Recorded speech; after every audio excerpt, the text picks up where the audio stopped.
बोल दे यज्ञ पुरुष भगवान की, सावरे सरकार की, पवन सूत हनुमान की जय जय सीताराम।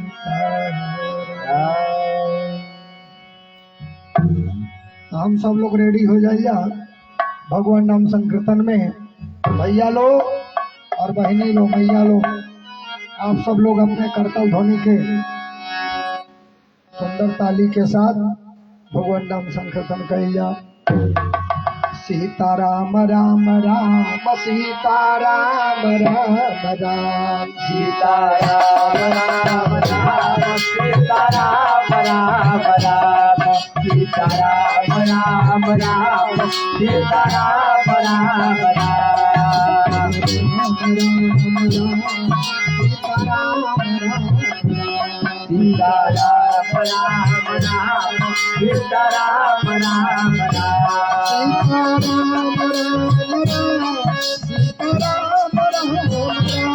सीताराम राम राम सीताराम राम राम, सीताराम राम राम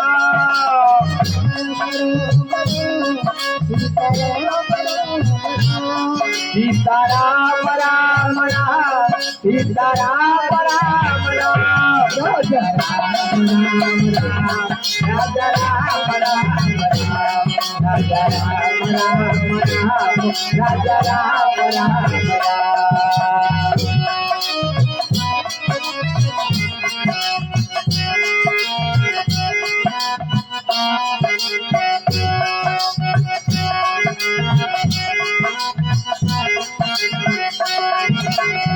भैया कहल बा कि भगवान के नाम स्मरण कैले में शर्मिंदा ना होके चाही।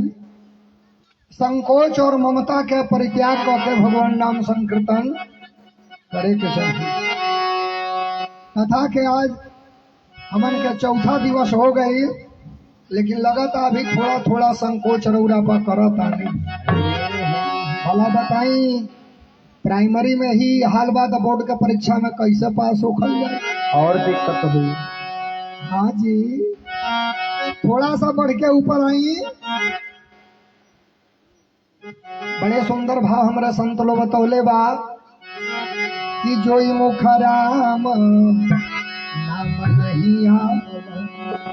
का लिखनी कि जोई मुख राम नाम नहीं आवा, जो मुख राम नाम नहीं आवा, जो मुख राम नाम नहीं आवा, जो मुख राम नाम नहीं आवा, जो मुख राम नाम नहीं आवा, जो मुख राम नाम नहीं आवा, सो मुख विधाना व्यर्थ बनावा, जो मुख ब्राह्मण व्यर्थ बनावा, जो मुख विधाना व्यर्थ बनावा।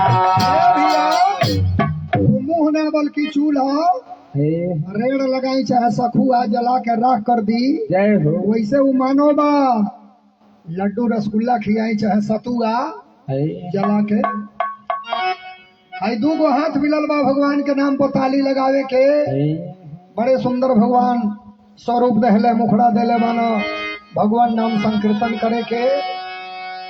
अब तू माया में भुला गईलो, एमे रविंद्र बाबा कोनो दोष बका हो ना, यही लिए तो कहल बा काहे माया में भुलाइल बाड़ा तोला हो, काहे माया में भुलाइल बाड़ा तोता हो, खोता छोड़ के जाए काहे माया में भुलाइल बाड़ा तोता हो, खोता छोड़ के जाए के परी।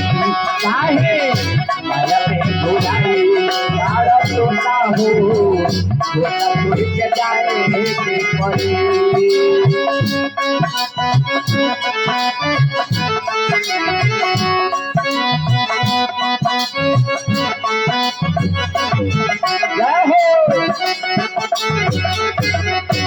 काहे माया में भुलाई तारा तोता हो, तोता छोड़ के जाए के परी काहे माया में भुलाई बाड़ा तोता हो भूला छोड़ के जाए के परी।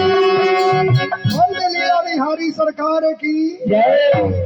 ये संसार सागर में आके आप भुला गइल बानी, वो परब्रह्म से भी लजा रहल बानी, वो परमात्मा के सानिध्य में आज नहीं तो कल जाए के बाद जाए के फिर उनसे शर्मैले के कौन जरूरत बा। ना मन खोल के सुंदर ताली लगा के आज कितना लोग जनकपुर में चल के राम जी के बियाह देखल चाहता, कारौरा पर चाहता नहीं, हाथ उठाई जेके जेके जनकपुर में राम जी के बियाह देखे के हाथ उठा ली, सब लोग हाथ उठा लो भैया, आ चल के देख ली। बड़े सुंदर भाव में अमंगल गीत के साथ आज चारों दुल्हा सरकार के विवाह एक मंडप में देखी। आई हम सब लोग मिलके चलल जा जनकपुर धाम में। अरे हमरा के दर्शन दीन भगवान तनी हमरा के, हो हमरा के दर्शन दीन भगवान हमारा के दर्शन बिना भगवान तनी हमारा के, हमारा के दर्शन बिना भगवान तनी हमारा के, हमरा के हो तोहरा के, हमारा के हो हरा के, हमारा के हो हरा के, हमरा के दर्शन दीन भगवान हमारा के दर्शन बिना भगवान तनी हमारा के, हमारा के दर्शन बिना भगवान तनी हमारा के।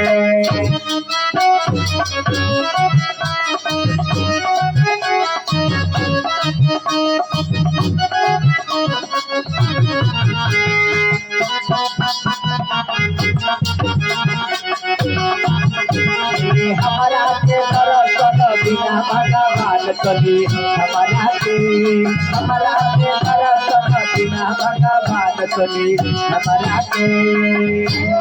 भक्त कहत ए प्रभु बक्सर जाई तारुका के मरनी, बक्सर जाई के तारुका के मरनी, बक्सर जाई के तारुका के मरनी, बक्सर जाई तारुका के मरनी, बक्सर जाई के तारुका के मरनी, बक्सर मरनी सुबाहु संहरनी, तारुका के मरलू सुबाहु संहरनी, तारुका के मरनी सुबाहु संहरनी, तारुका के मरलू सुबाहु संहरनी। मुनि जी के जगिया करोगी भगवान तनी हमारा के, मुनि जी के जगिया करोगी भगवान तनी हमारा के, मुनि जी के जगिया करोगी भगवान तनी हमारा के, मुनि जी के जगिया करोगी भगवान तनी हमारा के, मुनि जी के जगिया करोगी भगवान तनी हमारा के, हमारा के हो हमारा के हो हमारा के, हमारा के हो हमारा के तनी सहारा के, हमारा के दर्शन बिना भगवान तनी हमारा के, हमारा के दर्शन बिना भगवान तनी हमारा के।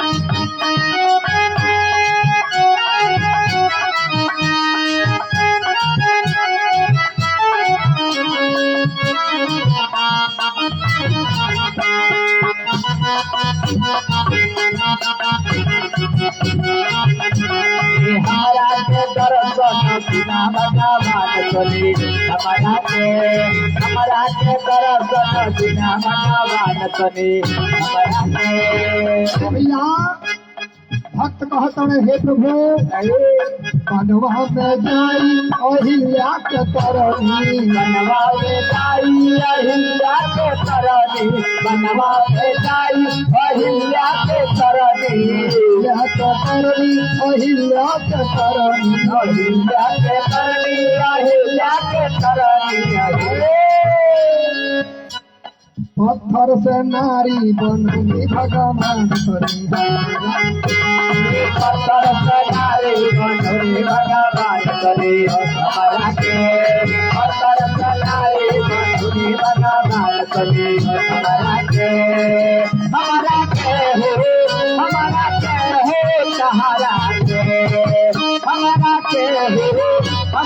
के कभी सहारा के हमारा के दर्शन बिना भगवान करे हमारा के दर्शन बिना भगवान करे हमारा के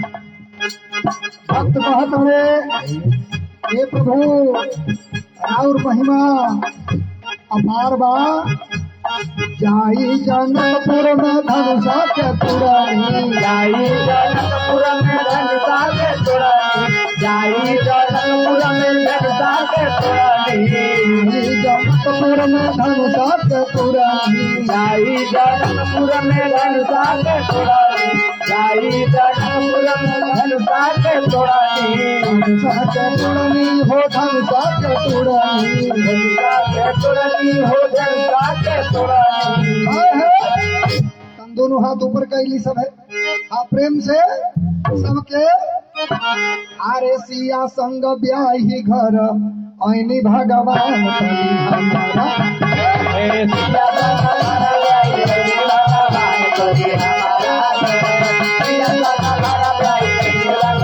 करी हमारा सिया भगवान करी हमारा के हमारा के हो हमारा के हमारा के हो हमारा के हो हमारा के हमारा के दर्शन बिना भगवान करी हमारा के दर्शन बिना भगवान करी हमारा के दर्शन बिना भगवान करी हमारा के बोली भक्त वत्सल भगवान की जय। मानस मंच के माध्यम से आप कथा सुन रहल बानी।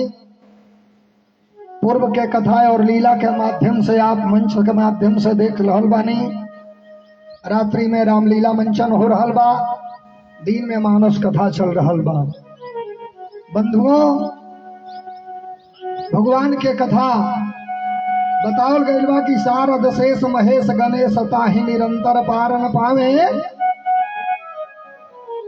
स्वयं भगवती शारदा अपने मुख से अगर वर्णन करे भगवान के कथा, मैया शारदा भगवती थक जाइए, भगवान के कथा अंत ना हो पाई। जय हो। शारद शेष महेश गणेश ताहि निरंतर पारन पावे, ताहि अहिर के छोहरिया छछियार बछा चपे नाच नचावे। जो संपूर्ण जगत के पालनहार भगवान कन्हैया वो मैया जसोदा के आंगन में खेल के और ग्वाल बालन के सखा लोग के साथ में छीको शिकार पर जाके माखन चुरा के ये संसार में जो लीला प्रदर्शन कहनी, आज हमारे हिंदू सनातन धर्म के को गौरव बा, इतिहास बा, जोने से हमन के सीख लेवे के बा। भगवान विप्रधेनु सुर संतहित लिंग मनुज अवतार अनिच इच्छा निर्मित तनु माया गुण गोपार। भगवान अपने इच्छा से धरती पर आई ले, संसार के कार्य जब पूर्ण हो जाला अपने इच्छा से पुनः अपने पावन धाम के जाइए। अपने मन के दर्पण से देख ली भैया। ऐ मैया लो, जे भी संत महात्मा आवेला भगवान के जन्म गावेला, लेकिन अपने हृदय से बात के भ्रम के निकाल दिहल जाई कि भगवान के भी कहीं जन्म होला ना जी।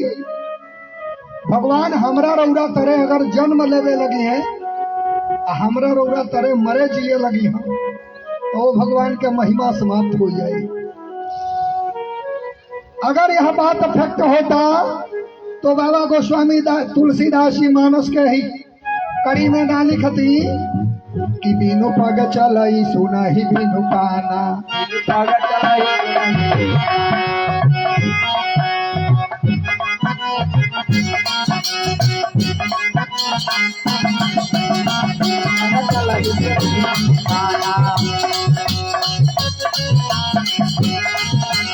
बिनु पग चलाई सुनहि बिनु काना पग चलाई सुनहि दुकाना बिनु पग चलाई सुनहि बिनु काना बिनु पग चलाई सुनहि दुकाना और बिनु करण करे बिनाना बिनु पग करे बिनाना बिनु पग बिनाना बिनु पग करे बिनाना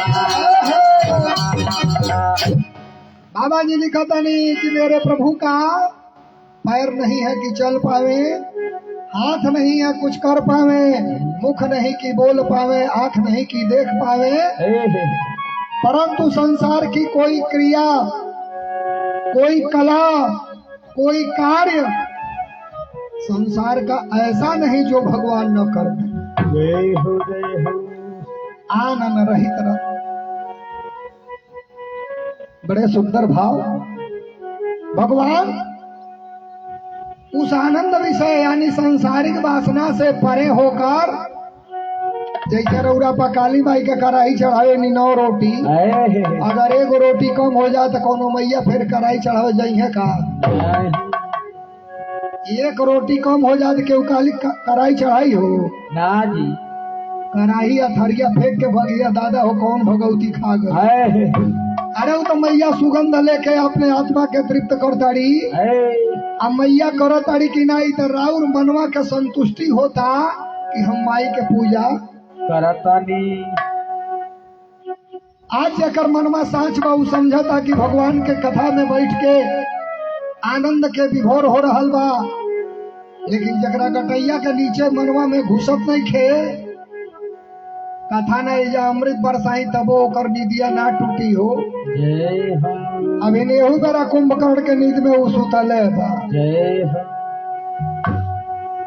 ए भैया, ये मानव जीवन के सार्थक करे खातिर अनेक प्रकार से हमें परिश्रम करे के पड़ी, अपने पैर से चले के पड़ी। काहे से कि 5 भौतिक शरीर है, क्षितिजल पावक गगन समीरा, पंच रचिते है अधम शरीरा। 5 तत्व से शरीरिया बनल बा, जल वायु अग्नि आकाश और मिट्टी। जैसे एगो राजगीर मिस्त्री एक भवन के बनौले में छड़ बालू सीमेंट गिट्टी ईटा बालू कुल लगा के, ठीक वही ना विश्वकर्मा जी के द्वारा ब्रह्मा जी के द्वारा है मानव के शरीर जो हमन के निर्माण क के मिलल गई, एहू में 5 तत्व लगा के बनावल गई। विचार करो, एक राजगीर मिस्त्री के बनौले मंदिर या गुरुद्वारा में कहीं एगो मांस का टुकड़ा के फेंक दे तो हम रउआ के जीएफ छोड़ल जाई ना। जौन मंदिर राजगीर मिस्त्री बनौले वो में एगो हड्डी के फेंक दी तो सारे लोग लड़ जाई।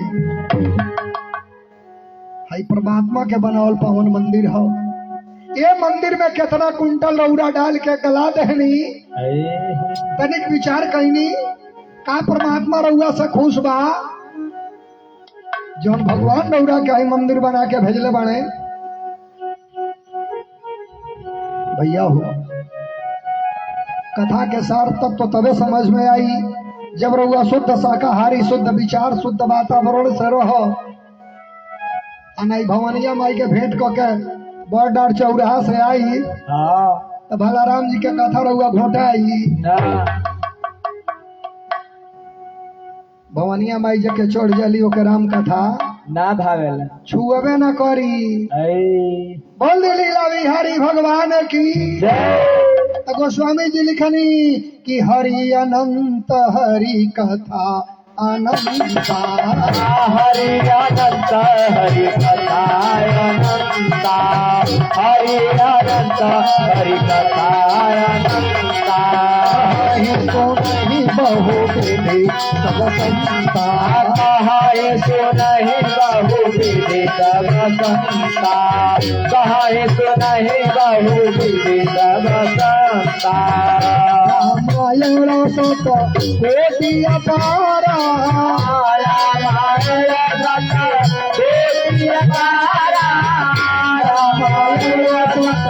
कोटि अपारा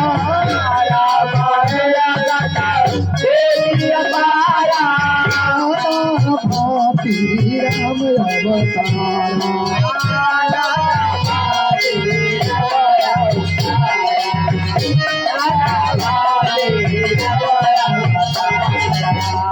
भैया राम जी के अवतार धारण कैले के एक कारण नहीं खे, अनेक कारण बा। महर्षि नारद के श्राप बा कि रावण के द्वारा संत लोग के अंगूठा काट के रक्त घड़ा में पाप के बा कि पूर्व में मैया धरती के पुकार बा कि भगवान विष्णु के पार्षद जय विजय के 3 जन्म श्राप बा। अनेक अनेक कारण बा प्रभु के धरती पे अवतार ले लेके।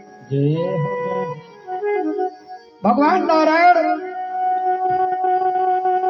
मैया शत्रुपा जब पूर्व जन्म में और महाराज मनु जब एक पैर पर खड़ा होकर तपस्या कैले रहले, भगवान विष्णु के 12 अक्षर मंत्र के जाप कैले, ओम नमो भगवते वासुदेवाय, ओम नमो भगवते वासुदेवाय।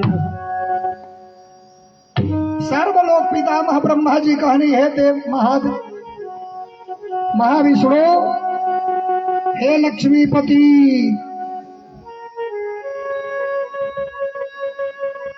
महारानी शत्रुपा, महाराज मनु के घोर तपस्या आज पूर्ण होके जा रहा बा। जय हो जय हो। सरकार जाके एक बार दर्शन दी।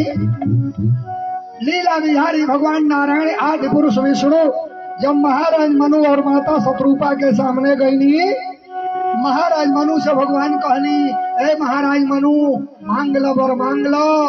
महाराज मनु कहले, का सरकार का मांगी? रउरा दर्शन के अखिया प्यासी रहल, आज दर्शन भाई जीवन धन्य भाई, मांगे के का बा? अब प्रभु कृपा करहु एही भांति, अब प्रभु कृपा करहु एही भांति, अब प्रभु कृपा करहु एही भांति, प्रभु कृपा करहु एही भांति, अब प्रभु कृपा करहु एही भांति। सब तजी भजन करहु दिन राति, सब तजी भजन करहु दिन राति, सब तजी भजन करहु दिन राति। सब तजी भजन करहु दिन राति, सब तजी भजन करहु दिन राति, सब तजी भजन करहु दिन राति। आए प्रभु, कौन इच्छा हमरा रउआ से नहीं खे, बस आपके दर्शन भइल हमार जीवन धन्य हो गई। भगवान आगे बढ़नी, नारायण विष्णु माता शत्रुपा के पास जाके कहनी, मैया मांगी मांगी माँ, मांग ले बर मांग मैया मांग। माँ शब्द सुनते ही मैया शत्रुपा के आंख में आंसू आ गए। मैया शत्रुपा कहली, हे स्वामी, आज जो शब्द रउरा हमरा के कह के सुनौनी, ई शब्द आज के पूर्व न केहू कहले बा, न भविष्य में आशा बा। के लिए हे सरकार, हमारे वो विनती अपने चरण में स्वीकार करी। भगवान को हता नहीं मानो, अरे हाथ जोड़ी विनती करूं तुमसे हे भगवान, पुत्र हमें एक दीजिए, गुण में आप समान। मैया मांगन मांगन शत्रुपा है मंगली, हाथ जोड़ विनती करूं तुमसे हे भगवान, अब पुत्र हमें एक दीजिए, गुण में आप समान। गुण और रूप आपके जैसे होखे। भगवान अपने भक्त शत्रुपा के कामना तनिक भी भगवान मन में संकोच ना करते हुए तुरंत कहनी मैया शत्रुपा तथास्तु अवश्य तुहार मनोकामना पूर्ण होई। तथास्तु सुनते मैया शत्रुपा अपने आंचल के फैलौली आ कहली प्रभु जल्दी आ जाए हमरे गोद में आ जाए। भगवान कहनी अरे मैया एकरे खातिर कुछ दिन और तो है तपस्या करे पड़ी पुनर्जन्म विद्यते ये शरीर के रउआ पर त्याग करी आ चली अवधपुरी रघुकुल मणि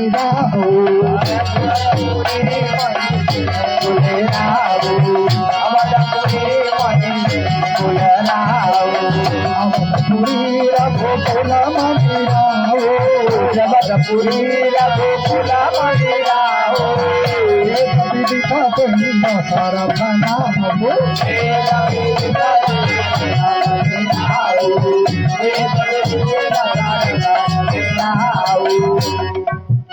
अवधपुरी रघुकुल मणि राव महाराज मनु ये शरीर के पर त्याग करी ए मैया शत्रुपा ये शरीर के त्याग करी अचली पुनर्जन्म दूसरा धारण करी पति पौनी मैया सरजू के पावन तट पर अयोध्या सुंदर नगर बसलबा वहाँ महाराज दशरथ के नाम से विख्यात हो जाए। यह त्रेता के समय में महाराज दशरथ जी महाराज मनु ही दशरथ जी हुए शत्रुपा आके महारानी कौशल्या के रूप में विराजमान भैली। दशरथ जी एक एक करके तीन तीन रानी लोग के ले लेकिन केहू रानी से को संतान ना भई बाबू हो। बड़े सुंदर भाव बाबा जी रहनी तीन पर बीत गई बा चौथा पर आ गई कान के बाल सफेद हो गई बा। महाराज दशरथ जी चिंता के सागर में डूबल बानी। हे विधाता दिन का दीपक पुत्र सूर्य है कुल का दीपक पुत अगर दिन में सूर्य न उगे तो दिन का महत्व समाप्त हो जाई। खानदान में कुल में गोद में अगर एगो बेटा नहीं खे तो कुल के महिमा समाप्त हो जाए।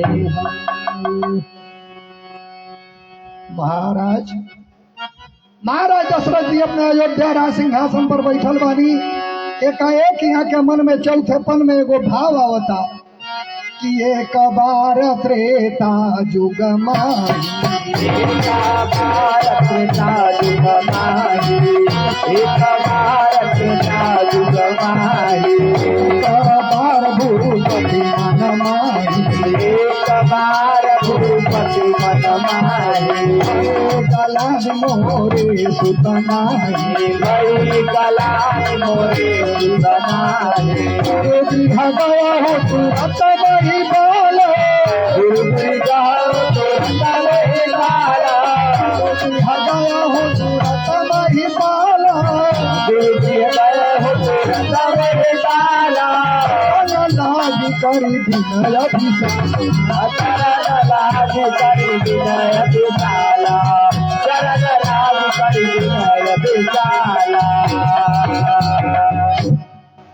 महाराज दशरथ जी तीन तीन रानी के ले अले के बाद भी जब संतान ना भई अयोध्या के पावन प्रांगण में महाराज दशरथ अपने राज सिंहासन पर बैठल बानी।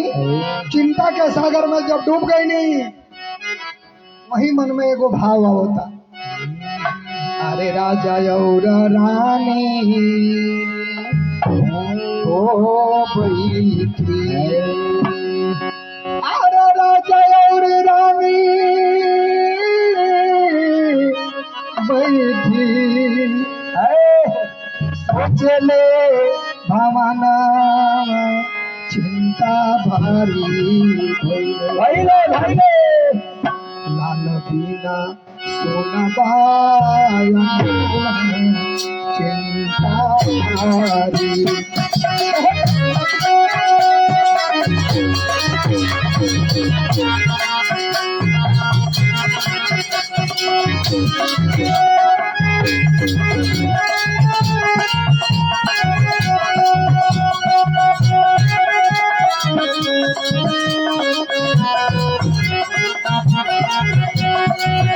लाल बिना सुन पाया भारी भइले लाल बिना सुना बाला बनामा चिंता भारी भइले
बोलती भक्त वत्सल भगवान की।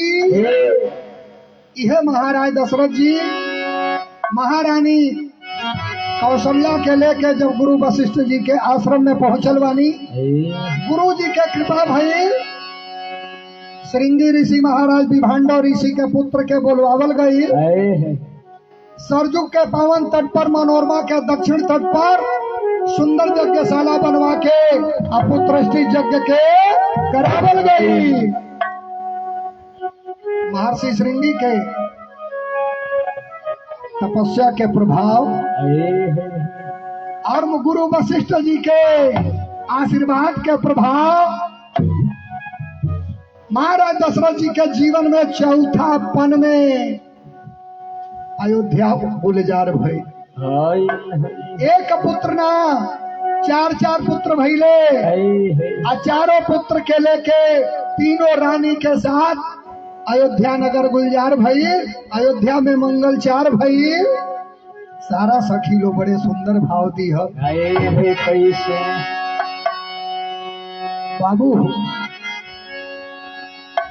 अरे नवमी तिथि मधुमास पुनीता, नवमी तिथि मधुमास पुनीता, नवमी तिथि मधुमास पुनीता, नवमी तिथि मधुमास पुनीता, नवमी तिथि मधुमास पुनीता, शुक्ल पक्ष अभिजित हरि प्रीता, शुक्ल पक्ष अभिजित हरि प्रीता, शुक्ल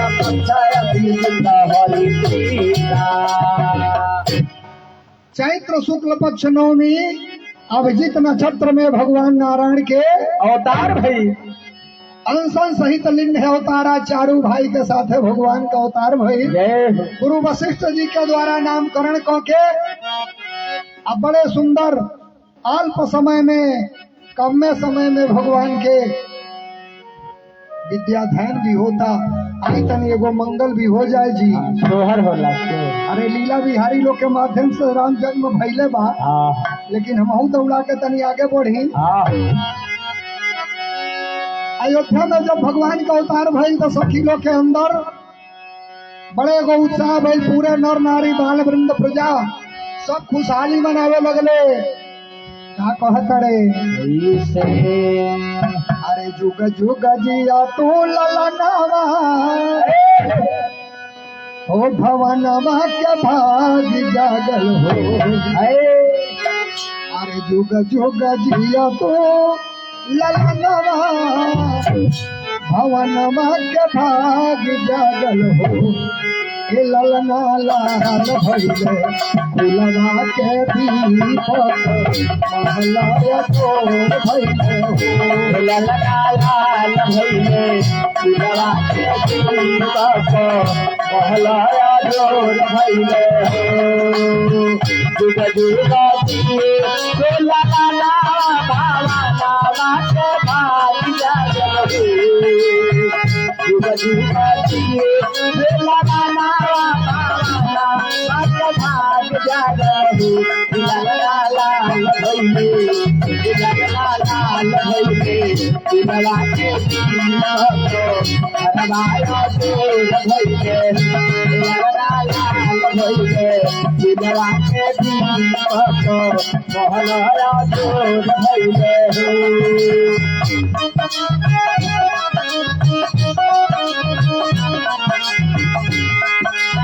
जय हरि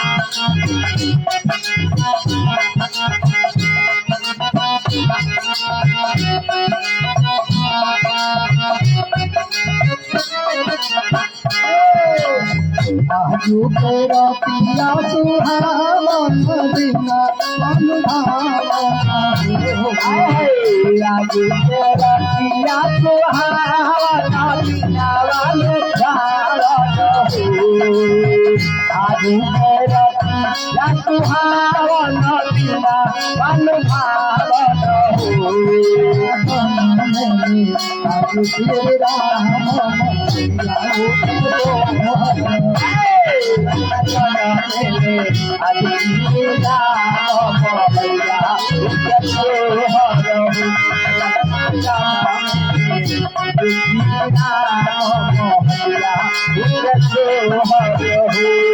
सखी लोग कहता ऐसे नकिया तो हवे इनके भाई के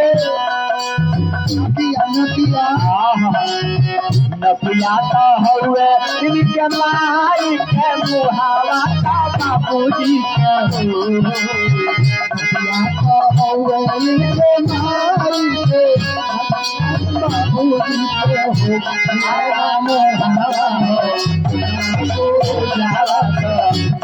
आया दूर भइले ललना तुम्हारा हो जनवा दूर जावा तो आया दूर भइले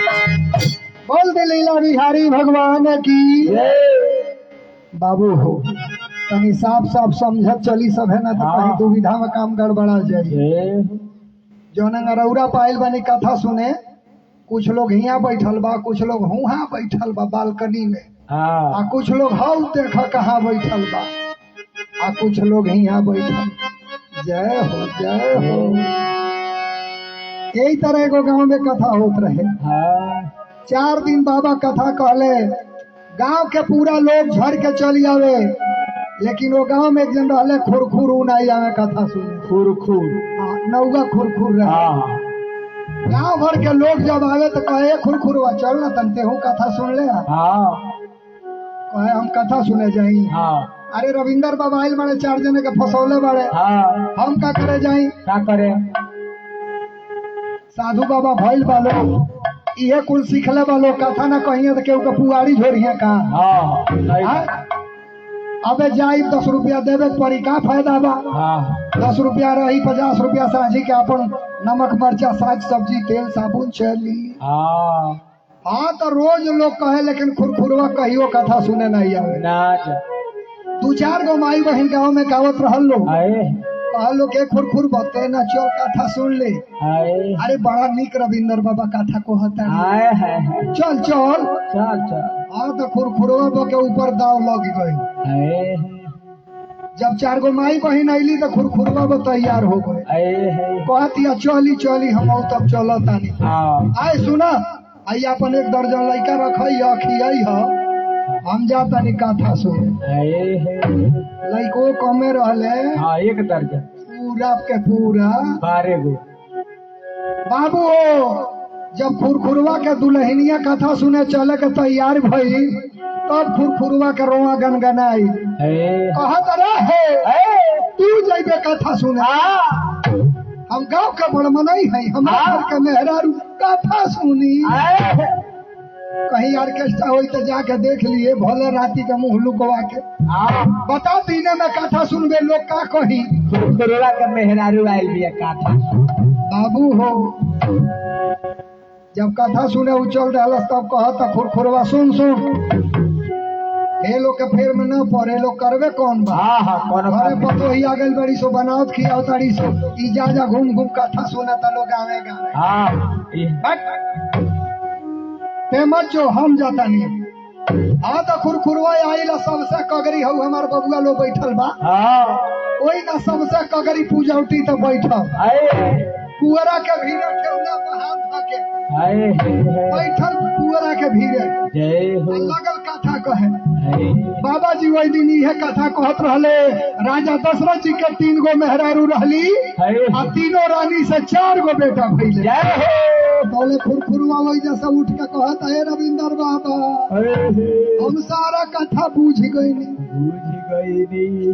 इहे में कहत दशरथ जी के 4 गो मेहरारू रहली अब हम का सुनी तो सब पहले से जाना तानी धीरे से उठ के खुरखुरवा जाए लागो बाबा कहला बाबू तनी औरी सुनी लो कहलस ना मर दे अब का सुनी अरे दशरथ जी के 3 गो मेहरारू रहली बात खत्म चल गई घरे जाके सुतल राती के सवेरे 9 बजे मुंह फुला के सुतल बा बिहाने बुढ़िया माई गईली जगावे जाके कहली बाबुआ अरे उठो ना भोई ओई दुआरे बान हो छाटी पानी कर ऋषिन दे भूत बा कहत हट जा याद हट जा कलिया रविंदर बाबा कहले दशरथ जी के 3 मेहरारू रहली हमारे एगो माई हमारा और 2 गो बियाह क दो दशरथ जी अयोध्या के राजा रहले हम अपने घर का राजा हो एगो ना 3 मेहरारू रही है अब ये बात गई बुढ़िया के द्वारा पतोहिया के पास पहुंचल पतोहा से जाके बूढ़ा कहली काए बहू तारा से कौनो सुख पुतवा के नहीं खे बतावा कल कथा सुने के भेज जलू का जने कहाँ के बाबा आयल बड़ा कह दिला दशरथ जी के 3 मेहरारू अब वही तरह से लड़का भड़कल बा हला बतावा अब बुढ़ौती में कहाँ जाई ओकर बियाह करे पतोहिया उठल गइल जा कहती कहे रौ सुनी कौन कमी बा हमरा में रउआ बियाह करे कहता कहलस हट जा पहले आँखी से अंधा कहली आखिर हमरा में कमी बताई कहलस कमी बेसी हम नहीं जाना दशरथ जी के 3 मेहरारू रहली हम 3 गो करो खुरखुरवा का दुल्हनिया कहलस पियने से अगर कथा सुने रविंदर बाबा के गईल छोड़ा भी नहीं पियने से जइह ना ई कौन कथा हो दादा आज हम जाए कोने से मंगरुआ के माई आवत रहल कहत खुरखुर बचल ना कथा सुने रे अरे नेतना निक होता हाँ तो खुरखुरवा बयाइल कथा सुने आ घरवे से एगो घास पीटे वाली लापता 1.5 हाथ के साले के नीचे ठोके ले आई आ काखे में दाबी के ऊपर से साल ओढ़ के लेके आके बैठ गए कहलो कि आज बाबा जी अगर कोई दे दशरथ के 3 मेहरारू आ फलाने के 5 मेहरारू भाई लापता चला के मारो के मुंह फोड़ के छोड़ा कथा हो साल के नीचे लबदा लेके बैठल दिया साल ओढ़ले बा अगोरतिया कब बाबा कहिए दशरथ जी के 3 मेहरारू अब बाबा एक कथवा रोज नहीं न कहिया कोई दिन में बाबा पनवे पलटी दिले रहल कोई दिन में सीधे महाभारत में बाबा घुस गइल बा का हो सभा बीच द्रौपदी का चीर खिंचाता दुशासन चीर खींचाता द्रौपदी रोवत अड़ी अरे सिया के रोवत देखी आकाश में आखी के आगे न पाप सहैले राम न गीत में का समता पर पाखी जो जन से लड़ी गईले अरे देश है पर लोग है उदिनवा कहवा चली गईले लाज बचावे बधे पर नारी के भारत में गिधऊ मारी गईले बाबा कहले मैया द्वापर के युग में सभा बीच में महाराज पांडु पांचों भाई के धर्म पत्नी द्रौपदी के चीर जब दुशासन खींचे लागल, पांचों पति केहू बोलत नहीं खे, बैठल खुरखुरवा व मनवा में मिलावत हिया। अरे दादा इतना निक बाबा कथा को हतड़े, द्रौपदी के 5 पति रहले। कोई जैसा उठ के चल गई घर, जाकर डेहरिया टाटा के बीच में मूड़ी पेश के आओ मुंह फुला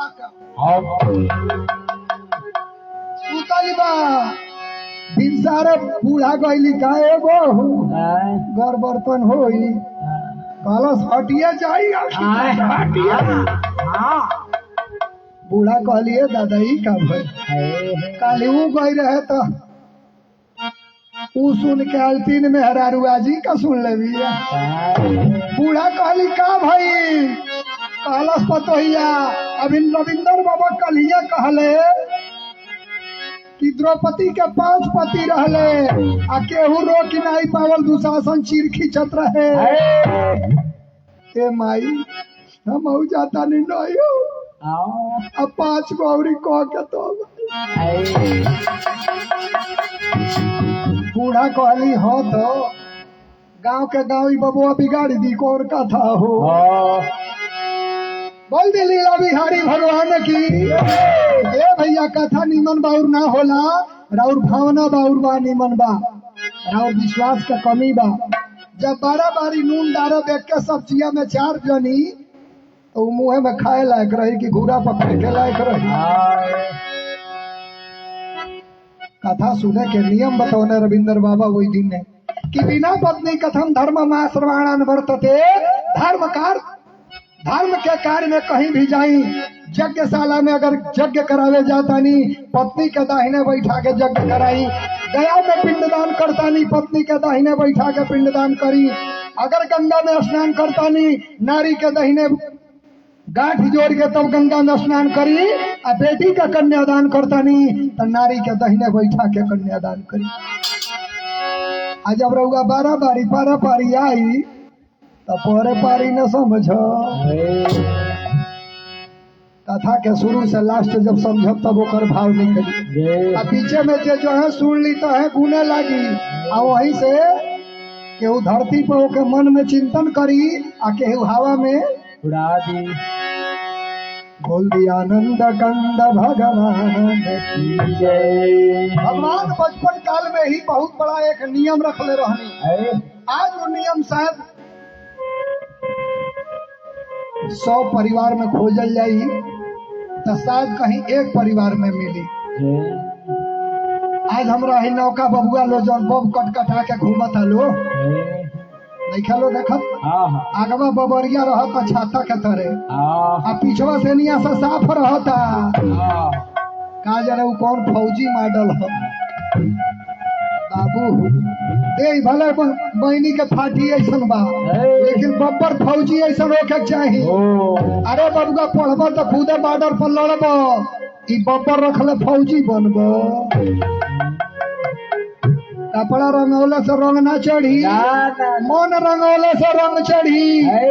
मन के सुंदरता का होला कहल बा नारी के सुंदरता चरित्र हो आ पुरुष के सुंदरता ओकर विद्या हो।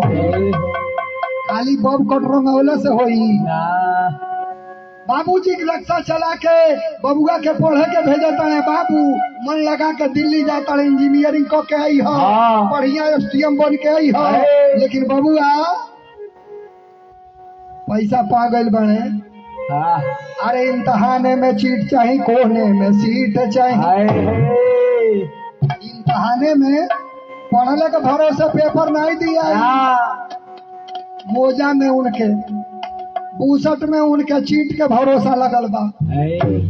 इम्तहाने में चीट चाहिए, कोने में सीट चाहिए, पिक्चर भी हिट चाहिए, खाए के मीट चाहिए, समय कटावे के थैली में माल चाहिए, दस्ती रूमाल चाहिए।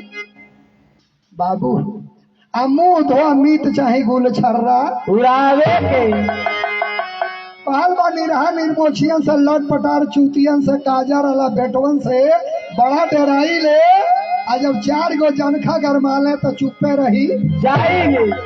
बाबू हो बिगड़ल ईमान चाहिए, फ्री में दुकान चाहिए, खाए के पान चाहिए, मोची के स्थान चाहिए, दूसरे के दिखावे के। बबुआ ने पढ़त बाबूजी के पूठा पर बोरा नून के ढोआ ढोआ पीठ खिया गए। हाँ। आ बबुआ का रुपया गुलछर्रा उड़ौले से सांस नहीं खे। है। जब 3 बेर हाई स्कूल में फेल हुई है तब कहीं सरकार फेल बा। हाँ। सरकार कोनो लायक नहीं खे। ना ना। बबुआ हो यही लिए कहे के पड़ल कौआ के केतनो साबुन लगाई का गोर होई ना। कौआ न गोर होई साबुन के लगौला से आ थेथर न बांध छोड़ी केतनो समूह। ना। अगर मन लगा के पढ़बा तो सरकार के बाप नौकरी दी आए। पढ़ले रहबा तब न ना। आ खाली चिट्ठी आईबा फिटी आईबा तो नौकरी मिली हो। है। आ गई हमरा रामप्रीत भैया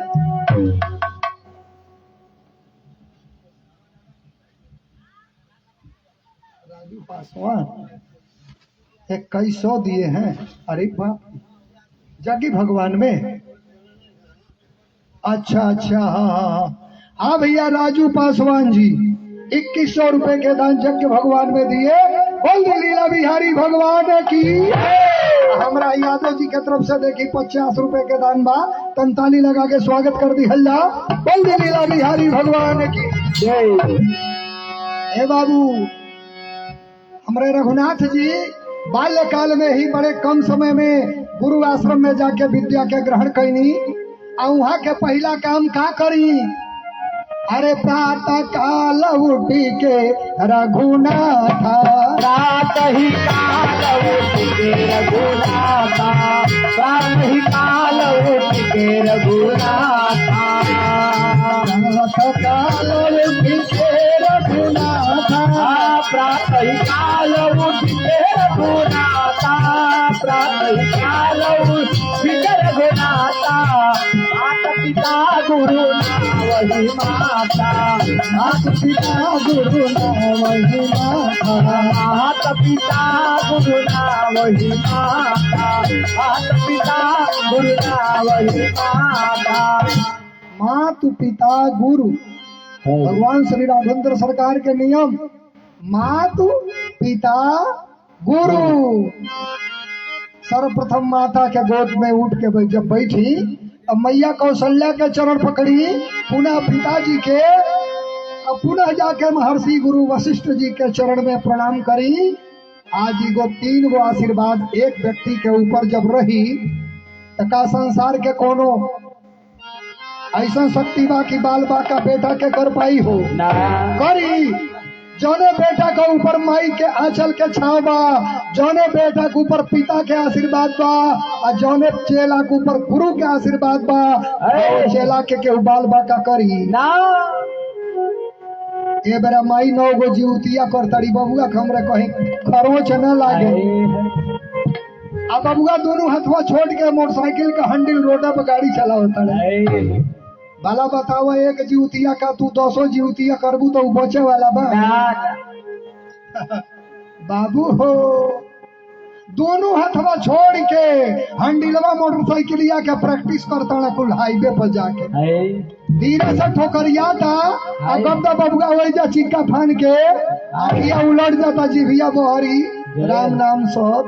क्या करबू तू 9 गो जीवतिया भूख के एक जीवतिया ना भूखा अपना बबुआ के सुंदर संस्कार दो। बाबू हो जन्म भइल बा वो बेरा से मैया अपने छाती का दूध पिया के अपने ममता के आंचल से आशीर्वाद दे के पालो। वो रोड पर ना चल प्रभु राम के तरह आदर्श बन जाई है, कन्हैया के तरह सबके भगवान बन जाई। बाबू इ तो जन्मते माई आपन दूध ना बोतल के धरावत अभी बोतल। जब जन्मते बोतलवा तू धरौलू आ जवनिया में वो अपने मन में बोतलवा धल तो कौन डर भयो। बोतल कहले बोतल से सुना ए बोतल तूहू बोतल हमहू बोतल जे पियो सगरी बोतल। बोतल फूटल बनल बोतल बोतल ले लो ए बोतल। अंतर इतने रहे कि तू बोतल में दूध पियलू और वह बोतलवा छूट गई, जब वो जवान भल तो दूसर बोतल ले लो। अगर अपने कलेजा के दूध पिया के तू बोतल ना धरौले रह तू तो उसे आन होके बोतल ना पकड़ी और रोडे पर चला के ना मरी। ये लिए मैया हो, अगर बेटा का संस्कार देने बा तो सबसे पहले अपने रक्त ब्लड खून पसीना के दूध में जो परिवर्तित करके परमात्मा देले बाड़े ओके पियाई। एक ना एको बहुरा ना करब तब वो बेटा के ऊपर आँच ना आए। बोल दी लीला बिहारी भगवान की। बेटा के पढ़ौले से क्लास टपोले से ज्ञान ना होई। हाँ, शिक्षा जीवन में महत्वपूर्ण बा। शिक्षा के बिना मनुष्य पशु समान बा। विद्या विहीनम मूर्खस्य जीवन। विद्या अगर नहीं है तो मनुष्य के जीवन ही पशु समान बा। लेकिन विद्या के अहंकार में भी इतना बासे पर न चढ़ जाई कि अपना मन ने चढ़ दे टूट के धरती पर चलिए। बोल दिया नंद कंद भगवान की। हमरा राघवेंद्र सरकार के नियम बा, प्रातः काल उठ के रघुनाथा मातु पिता गुरु नाम ही माता। माई के चरण में, पिता के चरण में, गुरु के चरण में प्रणाम करके आगे बढ़नी। अब बाल्यकाल में ही महर्षि विश्वामित्र जी के द्वारा आगमन भई। ले जाके ताड़ुका के बद्ध करा के सीधे जनकपुर के पावन धरती पर रंगभूमि में लेके जब स्वर्ण मुकुट के साथ राम लक्ष्मण के लेके महर्षि विश्वामित्र रंग मंच पर पहुंचनी, संसार सागर के सारा दुनिया के लोग के नजर एक तक लगने रह गई। आए मेरे राम, जिसने ताड़ुका को मारा, सुबाहु को संहारा, अहिल्या को तारा, स्वयं फुलवारी में महादेव कैलाश छोड़ के आके गिरजा पूजन में भगवान का दर्शन कैनी। आज भगवान दोनों भाई महाराज विदेहराज जनक जी के प्रांगण में रंगभूमि में रंगमंच पर बैठल बानी। देश देश के राजा लोग धनुष तूड़ा पहुंचल बा। सारा नगर में, तीनों लोक में राजा जनक के पाती पहुंचल बा, लेकिन दू जगह न्योता नहीं खे गई। कहा हो कहा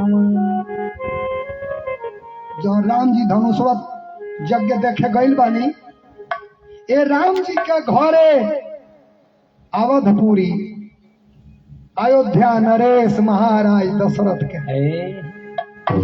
राजा जनक जी के पाती दशरथ जी की यहाँ नहीं खे गई। और दूसरा लंकापति राजा राम, राजा दशरथ जी की है और रावण की है। जनक जी के पाती ना गई रहे, लेकिन दशरथ जी के भी अंश पूर्ण ब्रह्म नारायण स्वयं चल के महाराज विदेहराज के आंगन में पहुंच गई नी। लंकापति राजा रावण भी अर्धरात्रि में सूतल बाणे, अर्धरात्रि निशा रात्रि में स्वप्न देख रहल बाणे।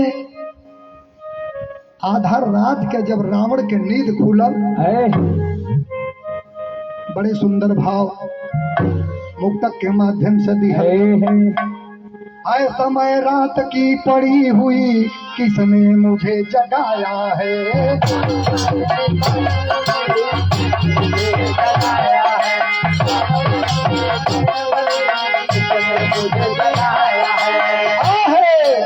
आए समय रात की पड़ी हुई, अरे किसने मुझे जगाया है।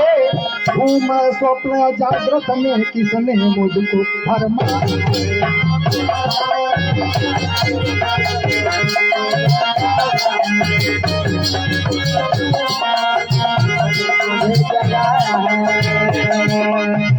आ जाए राधे सामने। आए प्यार की रातें बतलाओ, क्या खुली नींद यो मेरी है।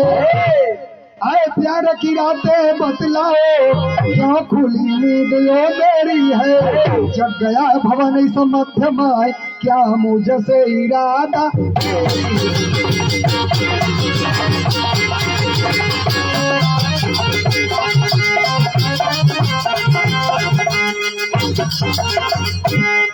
भगवान राघवेंद्र सरकार छोटे भाई लक्ष्मण के सहित मिथिला के रंगमंच रंगशाला पर बानी।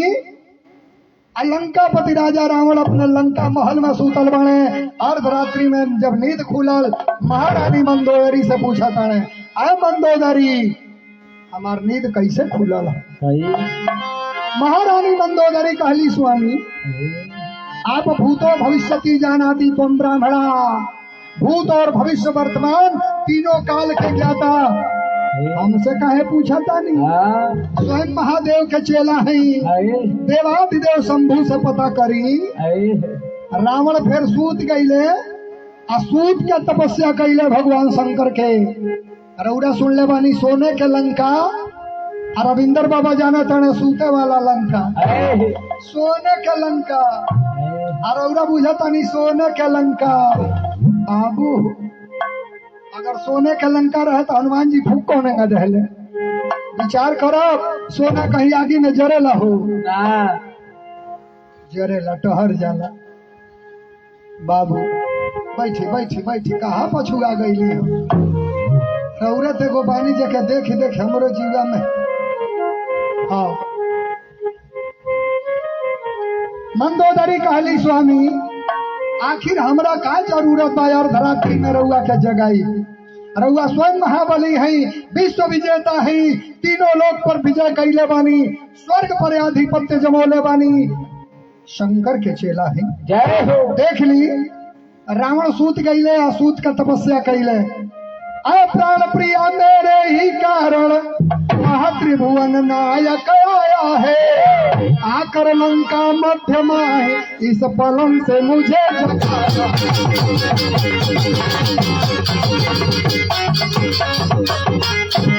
आए प्राण प्रिया जो क्षीर सिंध में अब तक हो रहा या जन्मा है, अरे क्षत्रिय होकर सूर्यवंशी वह अवधपुरी में।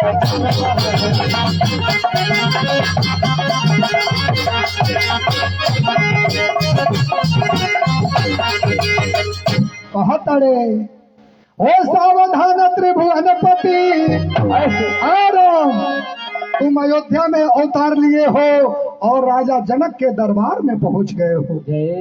रुको राम, सावधान सावधान त्रिभुवनपति, अभी वहां पर आऊंगा।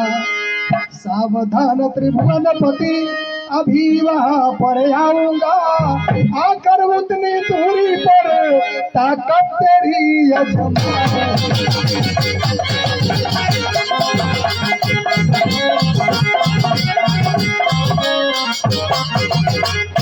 बम शंकर सीधे लंका से रावण चल दी। जैसे पलंग से अपन पैर जमीन पर रखल है, धरती कांपे लगल। दुइये गो तो वीर धरा पर बाणे, जेकरे धरती पर पैर गुस्सा में धरेला तो धरती डगमगाए लगेला। आ एगो राजा कलयुगो में बाणे, अजुओ के युग में। वो कहे संसद में एक बेर बोल दे तो भूकंप आ जाये। अब हम कहे के ना उधर जाई भाई, ना ना रउआ पर तो बूझ ही गए लोग। आहे दूगो वीर धरा पर नाम इतिहास में बा। राम जी के छोटे भाई लखन लाल जब भी करवट ले ले शेषनाग तो भूकंप आवेला। और रावण ऐसा बलशाली जब गुस्सा में धरती पर पैर रखे ले, धरती पर भूकंप आवेला। दोनों वीर एक सामने होके जाता है। रावण चल रहे लंका से, जब धरती डगमगाई, राजा बलि के पुत्र बाणासुर मदरांचल पर्वत पर तपस्या करत रहले। बाणासुर के ध्यान टूट गई। अरे क्यों हुआ ध्यान भंग मेरा, क्यों चंचल चित्तो होता है, उस मृत लोक को देखन को मेरा मन विचलित होता है।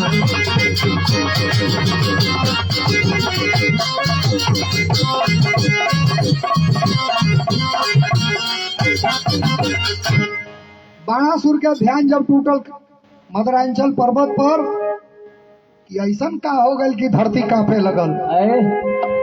बाणासुर आज हजारों भुजा से सुशोभित बा, रावण मात्र 10 मस्तक से सुशोभित बाड़े। बाणासुर के ध्यान टूटल तुरंत भगवान शंकर के ध्यान कैले बाणासुर के भी पता चल गई।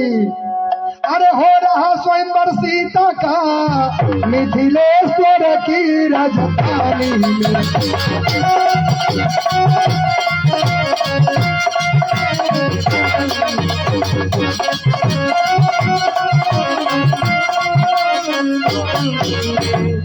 हो रहा स्वयंवर सीता का मिथिलेश्वर की राजधानी में। आने को शीश उठाया है वह लंकेश्वर अभिमानी।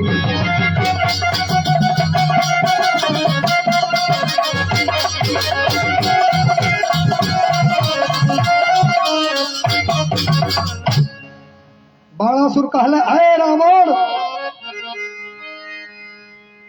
बाणासुर कहले रावण तो हसे पहले आओ था नहीं। यदि वहां नहीं जाऊंगा सब चौपट कर डालेगा। दुष्ट दुराचारी रावण सब नष्ट भ्रष्ट कर डालेगा। साजे है त्रिभुवनपति उनका सुदर्शन होगा। मिथिलेश राजगुरु भाई है उनसे भी प्रेम नहीं जाएगा। बाणासुर कहले सावधान रावण तुझसे पहले मैं आ रहा हूँ मिथिला में। रावण आकाश मार्ग से चलल बड़े तौले मदरांचल पर्वत से बाणासुर पहले मिथिला में पहुंच गए। महाराज जनक जी देखनी बड़े सुंदर से सिंहासन रहनी बैठे के गले से गले मिल रहनी। अब तौले यह रावण के जब प्रवेश होता रावण का प्रवेश होते ही पूजा रंगभूमि पूरे रंगभूमि में कौतूहल का विषय बन गई। अरे बाप रे बाप। अरे 10 मस्तक वाला कहां से तूफान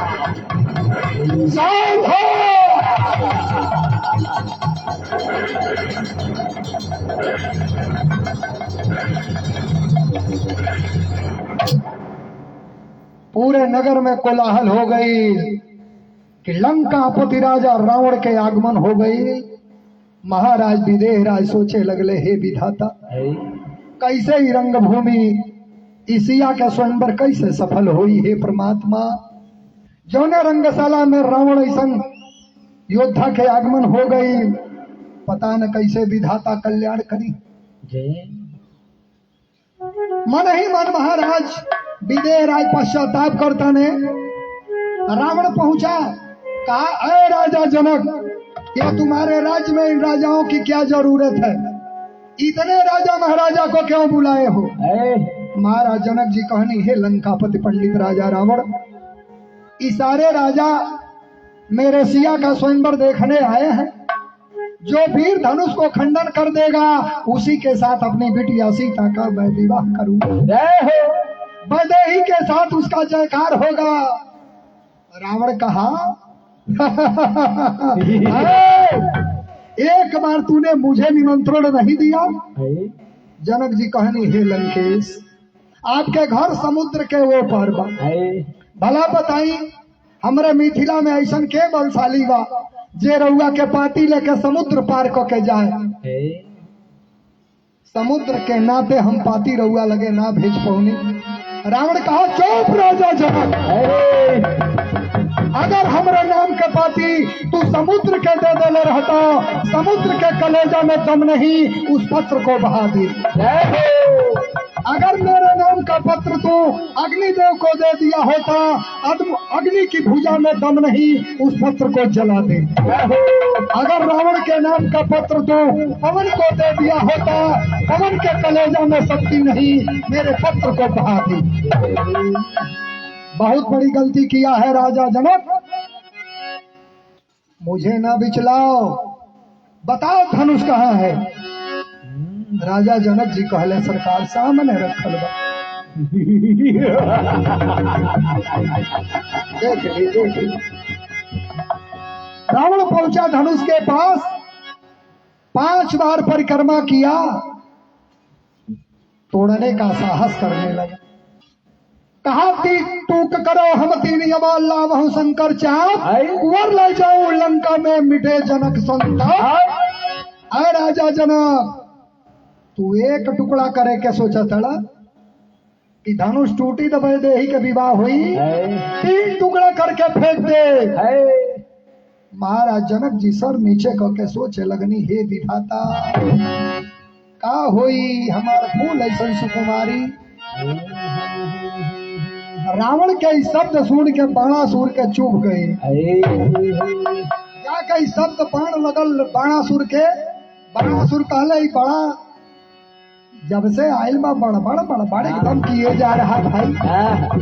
ये कहाँ का राजा है इतना बड़बड़ा रहा है। बाणासुर आगे बढ़ले कहले है सुनो, अरे गधा सुन इधर सुन। गधा सुनकर इसिया नहीं बनी। गधा मने विद्वान होला। चोरे वाला गधा के गधा नहीं कहल जाला, ओके गधा कहल जाला। डॉक्टर मने विद्वान होला, गधा मने विद्वान होला, पंडित मने विद्वान होला। लेकिन यहाँ रावण के सचहू एगो मस्तकवा गधा के रहे। 4 गहने दाहिने मनुष्य के, 4 गहने बाएं मनुष्य के। को भाई 8 गो, एगो बीच में बा तो 9 गो, बीच वाला का ऊपर एगो माथा मुहवा रहे उ रहे गधा के। अरे रामप्रीत भैया जी ताकी ताकी। हाँ। जब बाणासुर कहले अरे गधा क्या बड़बड़ाए जा रहे हो, जब से आए हो तब से 3 टुकड़ा कर देंगे, 5 टुकड़ा कर देंगे। अरे करके तो दिखाओ। कहा तू कौन हो। कहा बाणासुर मैं शंकर का वरदानी हूँ, शिव शंकर को अपनाया है, शिव शंकर को अपनाया है सोनितपुर में धाम मेरा राजा बलि का जाया है।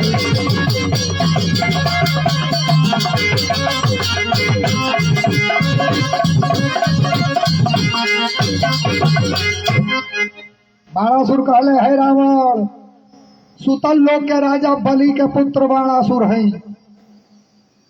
हाँ बलि। बाणासुर कहले हाँ हाँ हाँ वही बलि। बलि जीतन पाताल गयो। आ रावण एक बार राजा बलि के भी जीते गई रहला, जहाँ राजा बलि के जीतते जीतते घोड़सारे में बधैल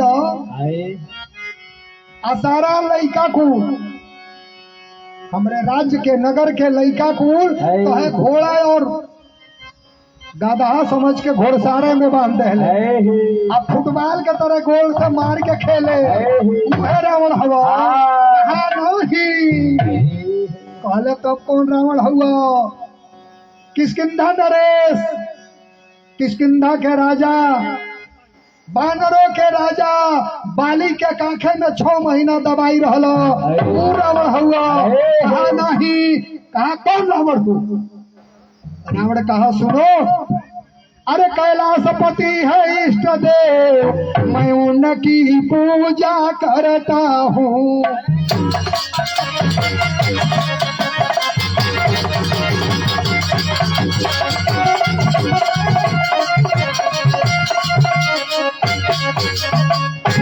रावण कहा सुनो, कैलाशपति है इष्ट देव, मैं उनकी पूजा करता हूँ।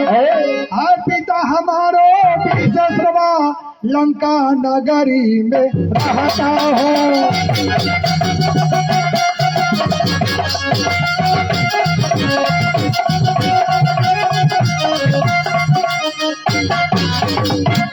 भाई है मेरा कुंभकर्ण जो अपने बल में एकता है, एक बार भोजन करके 6 माह नींद में सोता है।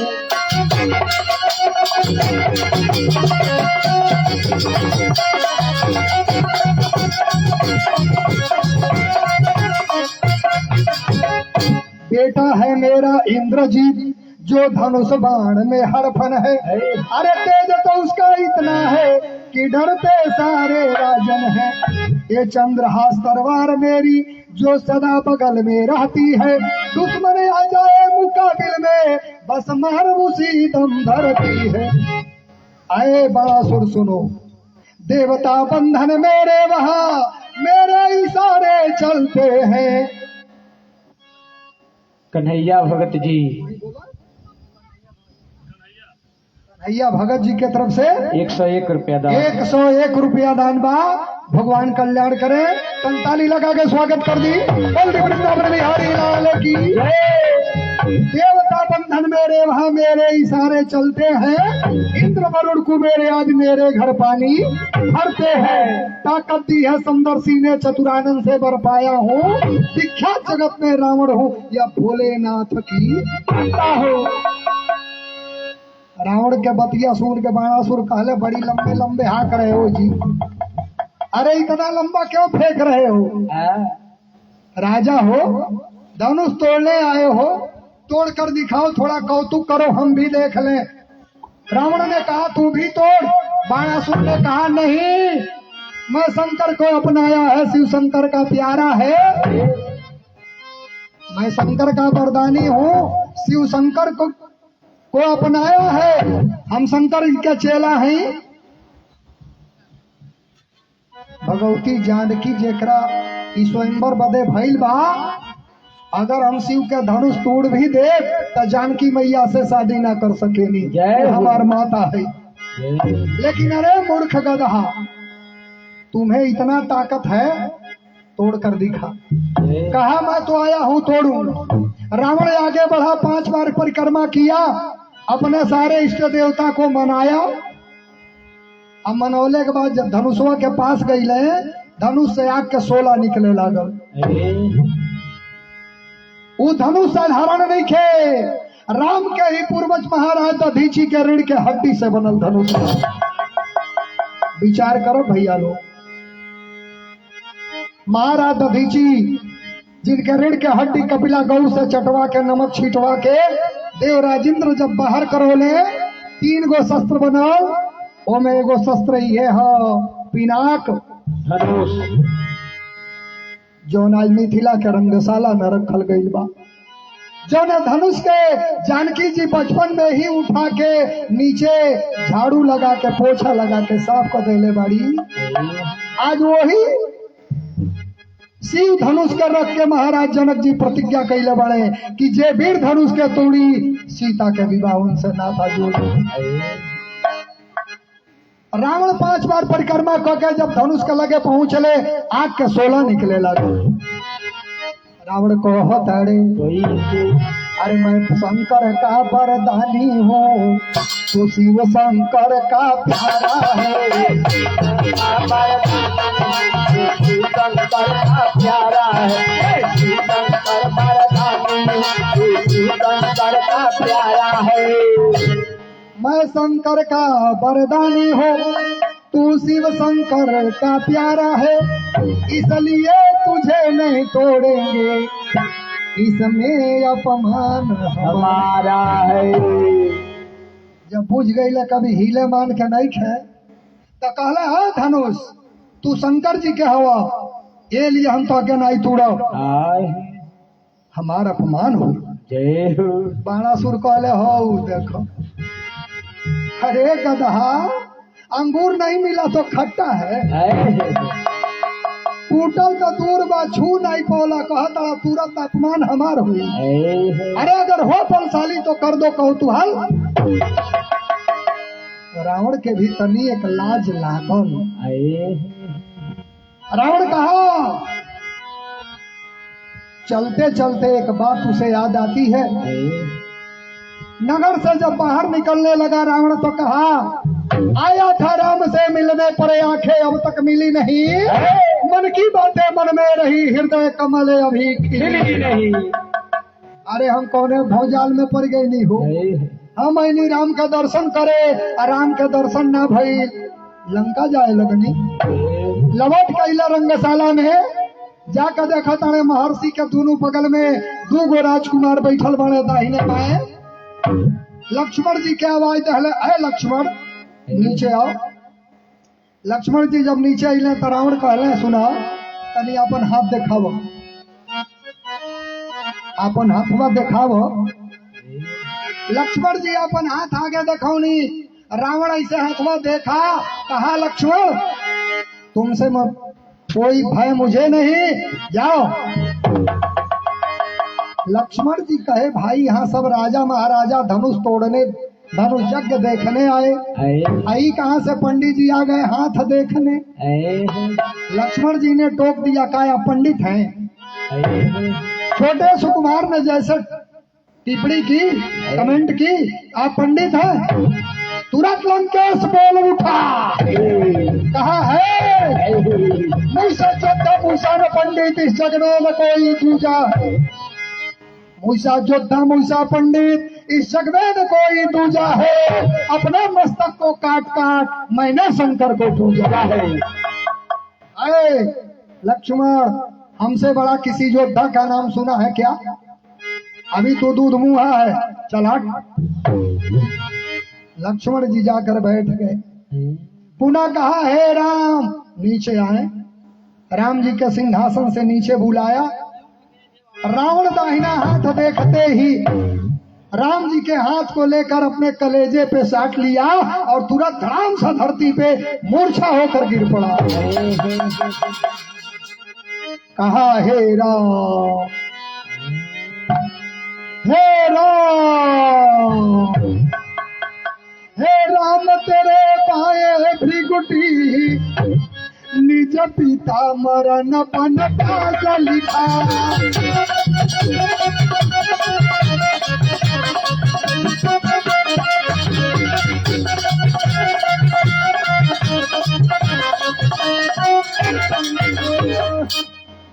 हे राम तेरे बाए भृगुटी, निज पिता मरण बनवास लिखा।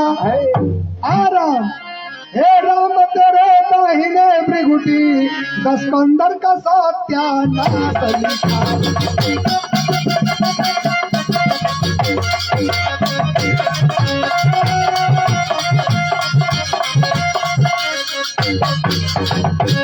माया के ग्रह से हुए प्राणी इस भेद भाव को क्या जाने। हे राम तेरी बातें और मेरी बातें मैं जानूं।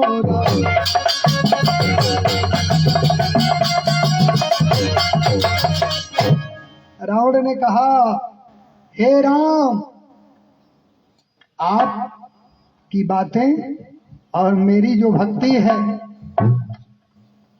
बड़े पूर्व में मैंने कहा भी है, तामस तन कछु साधन नाही। हे प्रभु, मैं आपकी भक्ति माला फेर कर नहीं कर सकता, उपवास करके नहीं कर सकता। मेरी और आपकी भक्ति रणकौशल युद्ध से होगा। एक मेरी विनती है स्वामी। भगवान ने कहा हे रावण, एक तुम्हारे 10 कंधर स्योनी तल पर आया हो, सूर्य वंश में जन्म लिया, दशरथ का लाल कहाया हो। राम ने रावण को वही रंग भूमि में ही शाश्वत कर दिया। कहा हे रावण, मैं तेरे लिए ही धरती पे अवतार लिया हूँ। रावण ने कहा प्रभु सुनिए, जब आना मेरी लंका में तो नीति धर्म लेते आना। अरे नीति धर्म लेते आना, इस अधम धर्मी कातिल का उद्धार भक्ति लेते।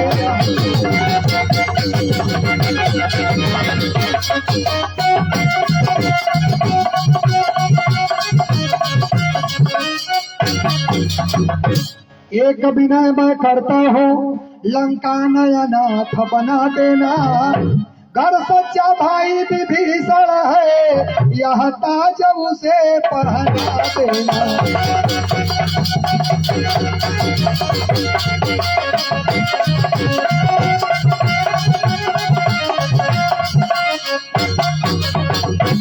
टूटी फूटी नैया को भगवान उस पार लगा देना। अरे जब मैं सीता का हरण करूं तो प्राण हमारा हर लेना।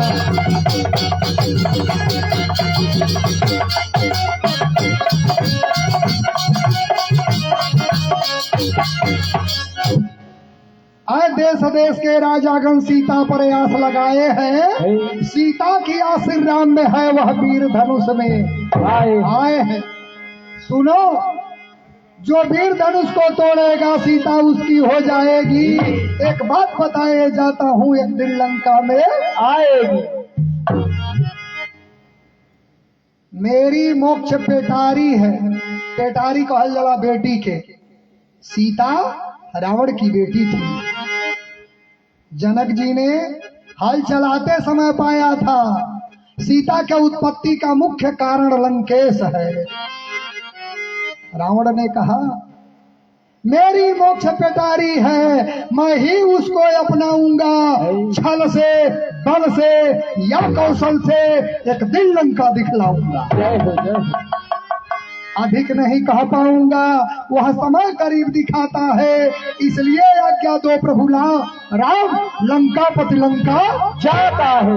हे राम, सावधान रहें। आप जैसे विवाह करके अयोध्या में आएंगे, अयोध्या में राज नहीं पाएंगे, आपका वनवास होगा और वनवास के पंचवटी में मेरी सामना आपसे होगी। यही वैदेही सीता मेरे लंका में जाएगी। यही मेरी मोक्षदायिनी बेटी है। इसी के द्वारा मेरे लंका के असुरों का मोक्ष होना है। बोल दी लीला बिहारी भगवान की। यह सारी बातें लंकापति राजा रावण मिथिला के रंगशाला में ही बता चुका था। आज उसी मिथिला में धनुष तोड़ने के लिए हजारों हजारों राजा एक एक बार अपने बल को लगा रहे हैं। अरे भूप सहसा दशा एक ही तारा,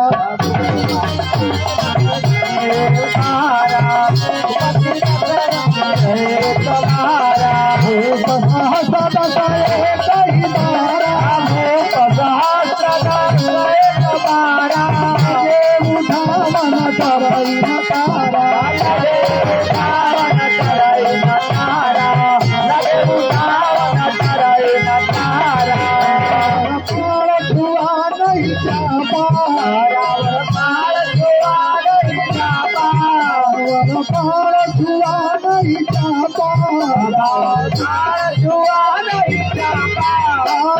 सकल भूप करिनाथा,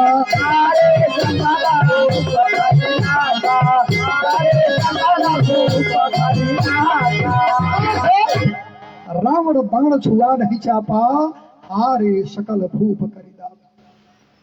जब रावण ऐसा योद्धा धनुष के तूड़ल तो दूर छू ना बोले, बाणासुर वापस चल गईले। बड़े बड़े योद्धा 10-10 हजार थक गईले। सभा में मात्र निराशा ही निराशा लौकल बा। महाराज जनक राज विदेह राज के हृदय में बड़ा कष्ट हो रहा बा। शब्द के एगो बाण महाराज विदेह के मुख से निकलल आ सीधे जाके लखन लाल जी के कलेजा में चुभ गए। अब जन को माखे भटमानी आ राजो, अब जन को माखे भटमानी, वीर विहीन महिम जानी,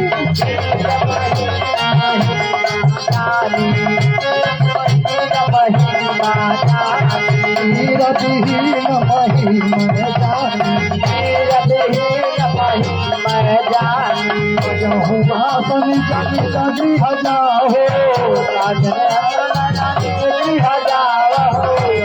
भाषण जगि हजाओ, को संभाल कर नहीं बोला।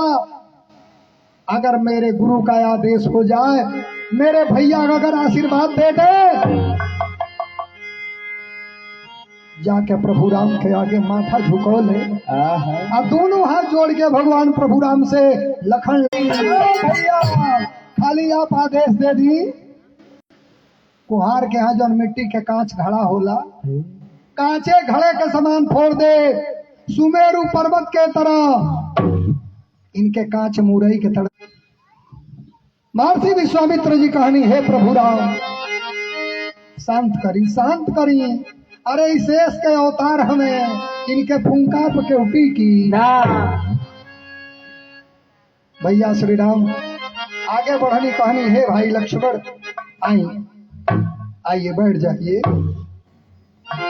लक्ष्मण जी के शांत के समय आ गई धनुष को पीटो दोपहर में धनुष को टूटो सभा के बीच में धनुष को टूटो मध्य में। एक चौपाई के 4 गो अर्थ होला। गोस्वामी जी लिख ली कितने ही छा मिलेला। एक एक को जजमान आवेले एक एक दिन के पूरा रामलीला यज्ञशाला आचार्य प्रवचन पूरा जगिया के खर्चा रोके खातिर एक गो धरती पर पहलवान बाड़े 1 किलो घी ई हमरा और सर का देखतनी जे पहले लुटौले बा उहे आज पौले बा आ जे पहले नहीं खदेले उ अजुओ खजुआवता आ कहियो खजुआई। दूसरे का हबीले बिल्डिंग देख के अपन छाती पीटले का गरज बा। मेहनत करी अपनो बनी यहाँ तो पड़ोसिया का 2 मंजिला बन जाता तो पड़ोसिया लागत अपन कपार पीटे बुझाता ओकरा माया का चक्कर छोड़ दो। अगर 10 रुपए भगवान ने दिया है तो 1 रुपए भगवान के चरणों में दान कर दो। जय हो जय हो। रउआ के खाए के 50 बोरी चावल बा का यज्ञ भगवान में आज 4 दिन के दिन हो जे पूर्व में देले बा आज पहले बा आज रउरा लुटाई पीहने जरूर पाई। ए लिए रविंद्र बाबा के बतिया कहीं न कहीं अचारवा में बांध ही ली। अंबर में आकाश में देवता लोग स्वर्ग से प्रसन्न होके बारिश करे लागे। आई सारा बंजर धरती भइल बा ई सब जोताए लगी बोआए लगी का हो। आ जाई राम वृक्ष भैया के तरफ से 100 रुपए के दान हो रहा बा। आ जाए जल्दी आई। एक और भैया के तरफ से 20 रुपए के दान।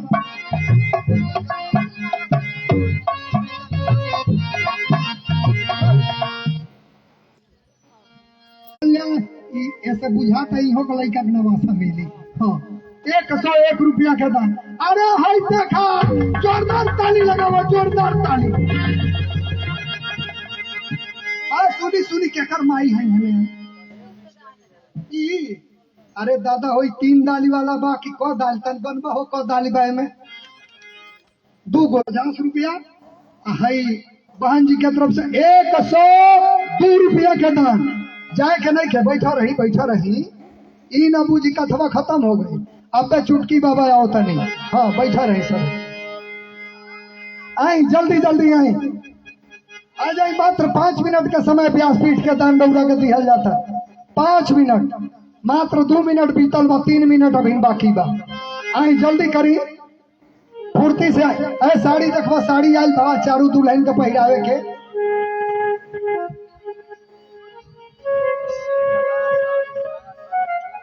एगो साड़ी ना हो 4 गो रविंदर बाबा काली को हले। अच्छा एक साड़ी और चाहिए कम से कम 4 गो चाहिए। एक साड़ी और चाहिए 4 गो चाहिए 4 दुल्हन बाड़ी। आए भैया लोग बड़े भगवान दौड़ा के देले बड़े कोनो कमी बा। एक साड़ी और के ले आई सांझी के पहुंचा दी। जब रामलीला देखे आए के साड़ी ले के जानकी जी के विवाह में राती के दी तनी हाथ उठाओ तो। और बालकनी वाला लो VIP कुर्सी वाला लो। हाँ अपने माथे पर सूर्य भगवान के देखी के भगवान राम सूर्य के भी स्मरण करतनी। जब ऊपर सूर्य के तरफ राम जी देखनी ये बात जानकी जी के कान में पहुंच गई। जानकी जी रंगभूमि में माला लेके आगे बढ़तड़ी। सुकुमारी अल्लाह सिया प्यारी सुकुमारी हो चला सिया प्यारी धीरे धीरे सुकुमारी धीरे धीरे जाना हो सुकुमारी धीरे धीरे चला हो सुकुमारी धीरे धीरे चला हो सुकुमारी। भैया जानकी जी के सवारी जैसे पहुंचल बा रंगशाला में, हाथे में जयमाला ले जानकी जी फुलवारी में ही कह दहली, अरे प्रभु राम रौरे खातिर हम क्षीर सागर छोड़ले बानी, अरे सरकार आई हमरे आंचल के रौरा पकड़े के बा। भगवान राम मुँह से ना बोला तानी, राम जी एक तरफ रहनी, लेकिन जानकी जी संकेत कैली, प्रभु राम हई हमरे दामने और आंचल के रौरा पकड़े के। भगवान अखिया से बतिया के कहनी ये भाव के आंचल आगे को के जैसे राम जी अपने इष्ट देवता सूर्य के तरफ तकनी, जानकी जी समझ गईली बस बस राम अपने इष्ट देवता के मनावतने तका गरज बा हमरा राम के मनौले के। भूपत में चल गई, आज हमार स्वामी सरसों के फूल ऐसन बानी, अब धनुष के लगे रौरे जाके खड़ा बानी। हे सूर्य नारायण आज रौरा से कहतरी जानकी, अरे उगाता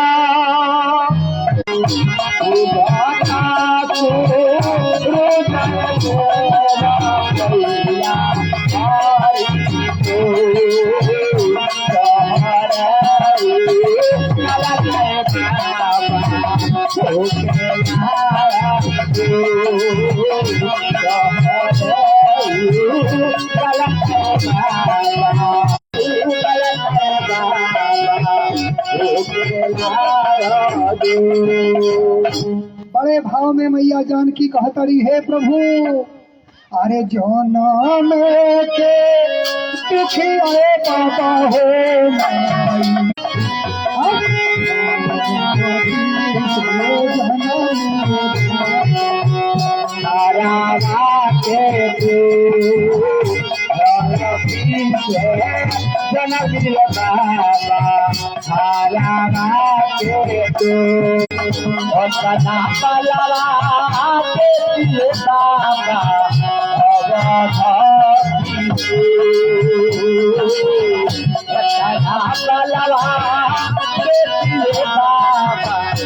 विवाह हो जाता। गोस्वामी जी बड़े सुंदर मार्मिक भाव देता नहीं, क्षण राम मध्य धनु तो अरे भुवन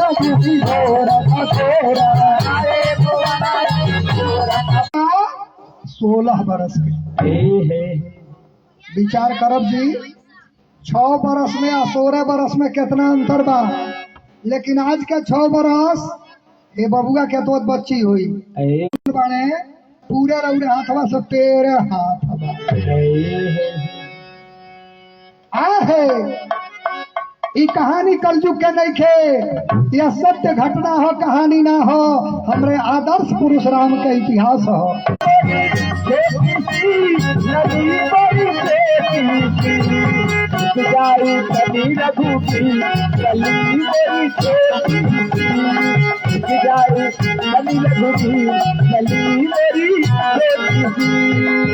सरकार जौले रहुआ झुकब ना, भला बताई रौरा कमरिया पर जानकी जी बटले बड़ी कहानी अंगुली भी पकड़े का अधिकार शास्त्र ना देला। लेकिन जयमाला में देखा तनी बाप रे बाप, एक जने जहाँ 4 जने मिल के लड़का जाना खजू एक दिन पानी पिया देते, अरे भाग चाहिए एको सामान पुरान नहीं लगेला महाराज। पिछला सालिया हमरो घर भाई है बतिया भाई जयबू, अरे घर ही में मंदिर बनाई दे। जानकी जी राम के छोड़ के, अयोध्या के वैभव छोड़ के राम के चरण के प्यार कैली।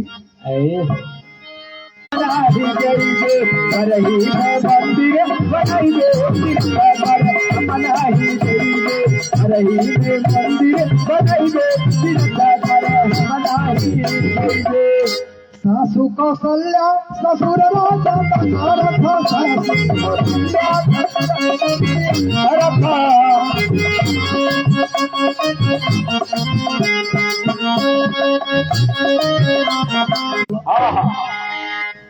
अरे बाहर करजू तोहार बलिहारी। अरे मेहरी के पूजा होला माई सुनगारी। माई सुनगारी, मेहरी के पूजा होला माई सुनगारी। घर के पतोहिया नकिया दबा के चले, घर के जननवा अब बड़ा दुर्गंध देता सासू के बदन में। हाँ आधी रोटी देत बड़ा आधी रोटी पैबा, हमारा तोरा बबुआ